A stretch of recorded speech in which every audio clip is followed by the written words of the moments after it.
দেশের ক্রীড়াঙ্গনকে দলীয়করণ করেছিল আওয়ামী লীগ। খেলোয়াড়রা রাজনীতিতে এলে রাজনীতি আরো সমৃদ্ধ হবে।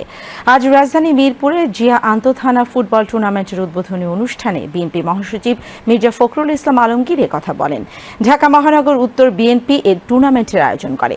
অনুষ্ঠানে বিএনপি মহাসচিব বলেন, দেশের নতুন যাত্রায় রাজনৈতিক ঐক্য প্রয়োজন। তিনি বলেন, ফ্যাসিস্ট আওয়ামী লীগ সরকারকে উৎখাতে সবচেয়ে বড় ভূমিকা পালন করেছে ছাত্র জনতা। আমরা সম্প্রতি দেখেছি আগস্ট মাসে যে ভয়াবহ যে ফ্যাসিস্ট যে সরকার, তাকে উৎখাতের ব্যাপারে সবচেয়ে বড় ভূমিকা যারা পালন করেছে তারা হচ্ছে ছাত্র এবং জনগণ। দীর্ঘ 15 বছর এই আওয়ামী লীগ ফ্যাসিস্টরা তারা বাংলাদেশ শাসন করে ফ্যাসিস্ট কায়দায় সমস্ত প্রতিষ্ঠানগুলোকে নষ্ট করে। এই ক্রীড়াঙ্গন তার একটা বড় উদাহরণ।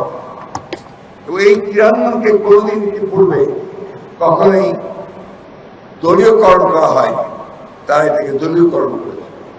যার ফলে আমরা পত্র পত্রিকায় দেখেছি যে সমস্ত মেধাবী ভালো ট্যালেন্টেড যে সমস্ত খেলোয়াড়রা ছিল তারা কখনোই সেই সুযোগ পায়।